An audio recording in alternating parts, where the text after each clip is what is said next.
नमस्कार, ANN news में आपका स्वागत है और मैं अभिजीत नंदी मजूमदार कल खबर को लेकर हाजिर हूँ आपके साथ बातचीत करने के लिए, बताने के लिए कि क्या हालात है, क्या हुई है, किस तरह से हम लोग आगे बढ़ रहे हैं। सबसे बड़ी खबर, विकास दुबे की एनकाउंटर, इसके पीछे राज क्या है, कैसे हुआ, क्या हालात है अभी कानपुर का। चलिए सीधे चलते हैं कानपुर में, बात करते हैं समाजवादी पार्टी की नेता मोहम्मद इमरान सिद्दीकी से। सिद्दीकी भाई नमस्कार और स्वागत है। नमस्ते तो जी, बहुत बहुत शुक्रिया। बिल्कुल सिद्दीकी भाई, सीधे मसले पर आते हैं कि कानपुर में इतनी बड़ी घटना हो गई है। सबसे पहले 8 पुलिस वाले मारे गए कानपुर देहात में, विकुरी गांव में, और साथ ही साथ कुछ दिनों के बाद 6-7 दिनों के अंदर एक एनकाउंटर होती है, बीच में लगातार एनकाउंटर होती रहती है। तो क्या माना जाए, एक सवाल, पहला सवाल मेरा यही है कि क्या माना जाए कि इसमें जिन लोग बदमाश इसमें शामिल है, तो क्या इसके बारे में खबर पहले से पुलिस को नहीं थी और अचानक ये एनकाउंटर क्या मायने रखता है? क्योंकि इसमें क्या आगे जाकर तफ्तीश या आगे जाकर कोई जांच में बड़ा नाम का खुलासा होना था? जी ऐसा है, आपको बताएं, देखिए पहले तो सबसे पहले जो ये विकास दुबे वाला मामला है, इससे एक चीज साबित हो गई कि उत्तर प्रदेश पुलिस नाकाम है और उत्तर प्रदेश सरकार भी नाकाम है।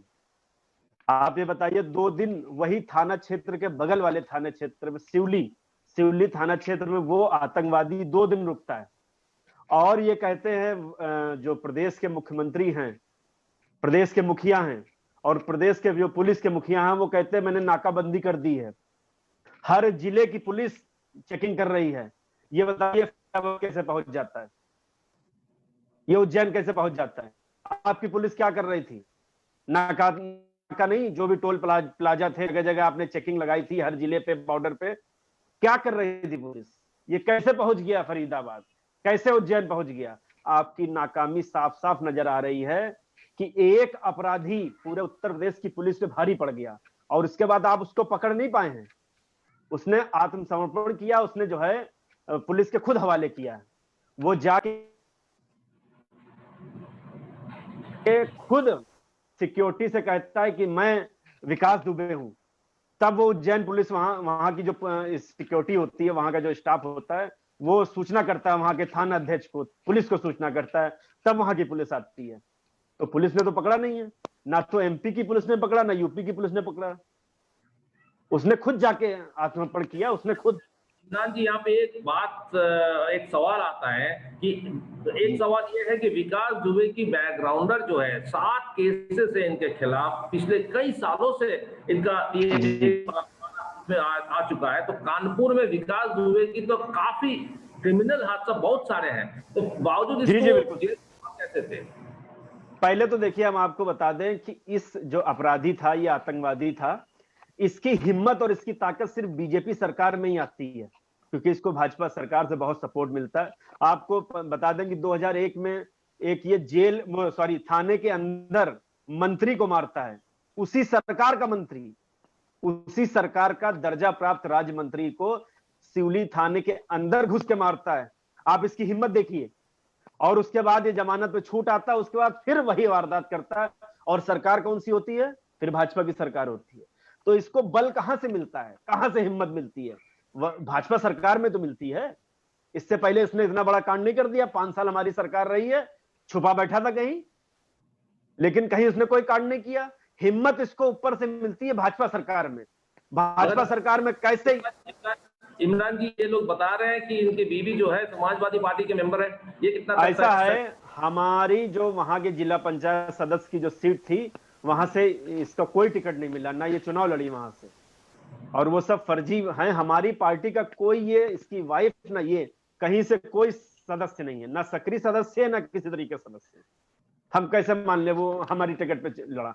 ये तो झूठ है। वो जो कार्ड दिखा रहा है वो फर्जी माना जा रहा है, वो फर्जी है।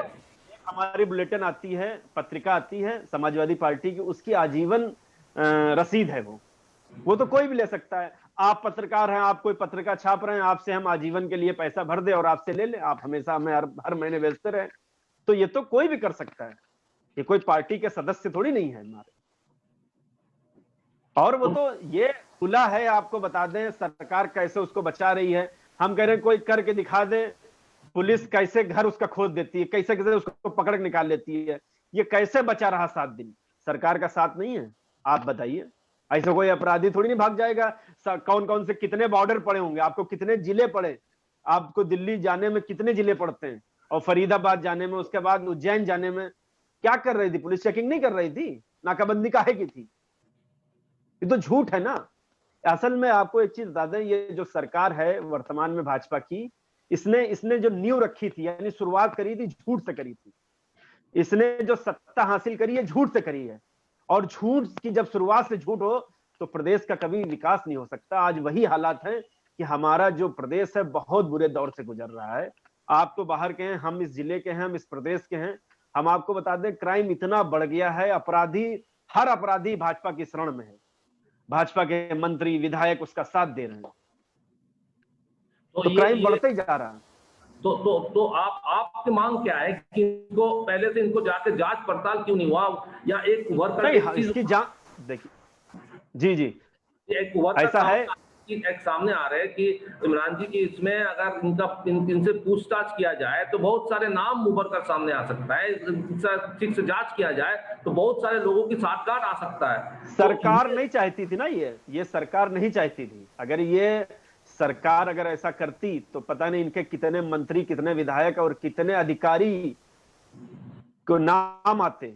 तो फिर आप इस समझ सकते हैं कि सरकार ने खेल कर दिया और वो मारा गया। हालांकि वो मारना जाना ही ठीक था मेरी राय में, क्योंकि ऐसे अपराधी और आतंकवादी का जीना ठीक नहीं है। आपको बता दें, अगर यही हम तो न्यायपालिका भी सवाल उठाते हैं, आपको बता दें कि ऐसे अपराधी को जमानत दी किस मजिस्ट्रेट ने, किस बुनियाद पे दी?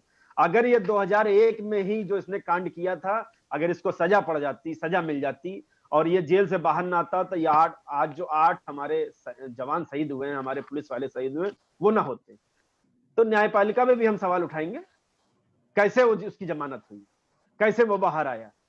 अगर उसको उसी वक्त सजा ना मिलती, जमानत ना होती, तो आज ये बाहर ना होता और ऐसा ये आतंक ना फैलाता। जी बिल्कुल। और जो विनय तिवारी जो है, चौबेपुर थाने की थानेदार जो है विनय तिवारी और बाकी के शर्मा, जो पुलिस वाले इनको मदद करते थे, उन पर क्या कार्रवाई होगी? बिल्कुल, आपको बता दें, हम तो चाहते हैं बिल्कुल उसमें नेम्ड करिए, एफआईआर में इसका भी नाम होना चाहिए। 8 जो पुलिस वाले मरे हैं, उस खत्म हुए, जो शहीद हुए हैं, उसके जिम्मेदार ये चौबेपुर थाने का एसओ, चौकी इंचार्ज हैं। और जैसे वो गुनहगार है वैसे ये गुनहगार है। गोली इसने नहीं चलाई, लेकिन चलवाई है, मेरा कहना है। गोली इसने नहीं चलाई है, ऐसे सुना, लेकिन इसने चलवाई है, आप समझ लो। जितना गुनहगार उसके साथी हैं, उतने गुनहगार ये एसओ और चौकी इंचार्ज है, मेरी राय में। तो इसको सख्त से सख्त सजा होना चाहिए। सब बिल्कुल सख्त सजा की हम मांग करते हैं। जो एसओ अगर ये सजा नहीं देंगे, क्योंकि हम आपको बता दें, ये जो वर्तमान सरकार है, अगर आप गुनाह कर रहे हैं तो यह हौसला अफजाई करती है, आपको पता है, यह हौसला अफजाई करती है। आपको याद होगा कि एक हमारे यहाँ आरती लाल चंदानी डॉक्टर ने, एक हमारे मुस्लिम समुदाय पे उसने एक वीडियो वायरल हुआ था, आपने देखा होगा। उसके बाद ये उसको जो है क्या करते ना, अब अगर इसको सजा अगर मिल जाती तो आगे किसी की हिम्मत ना होती। आपको याद होगा एक बुलंदशहर में एक एसएचओ को मारा था, आपको याद होगा बुलंदशहर में एक दंगे में एक एसएचओ को कुछ लोगों ने मारा था। उसके बाद उसकी जमानत होके आती है, उसका स्वागत किया जाता है। ये क्या हमारे मुल्क को क्या हो गया है कि वो हिंदू था इसलिए स्वागत किया गया? ये तो गलत है ना। उसका हौसला अफजाई कर रही है सरकार के लोग, और इस सरकार के लोगों ने किया, इस भाजपा के कार्यकर्ताओं ने किया उसका स्वागत फूल माला डाल के।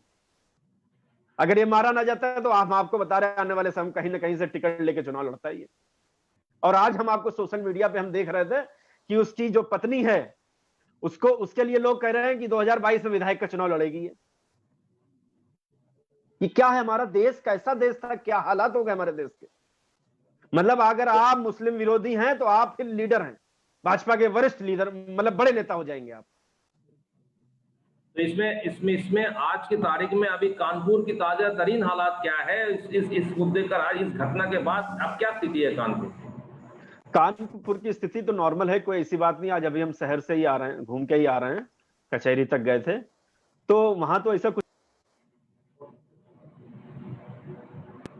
जो भी इसमें और हैं जो अभी भागे हुए हैं और जो उसके साथी थे, एक खजांची आपने सुना होगा, विकास दुबे का खजांची, इसको सजा मिलनी चाहिए। और मेन गुनहगार हम मानेंगे उस एसओ को, जिसने इस विभाग में रहते हुए उसकी मुखबरी की, एक अपराधी के लिए, तो गलत बात है। हम सबसे पहली मांग करते हैं जो विनय तिवारी है, जो चौबेपुर का थाना अध्यक्ष था, एसओ था वहां का, उसको कड़ी से कड़ी सजा मिलनी चाहिए, उसको फांसी की सजा होनी चाहिए, ये हमारी मांग। और ये सभी जो भी नेक लोग, अच्छे लोग हैं, उन सब की मांग है कि ऐसे मुखबर और ऐसे जो घर का बेदी लंका ढाए, आपने कहावत सुनी है, जो घर के लोग, अगर इसको सजा मिलेगी और ये सरकार अगर इसको सजा देगी, तो पुलिस विभाग में ऐसे फिर गंदे लोग नहीं रहेंगे और कोई हिम्मत नहीं करेगा ऐसा काम करने की, अगर इसको सजा मिलेगी। लेकिन ये सरकार निकम्मी है, ये सजा नहीं देती है, ये तो उसको ताज पे बैठाते, ताज उसको तो बिल्कुल ऊपर पहुंचा देती है।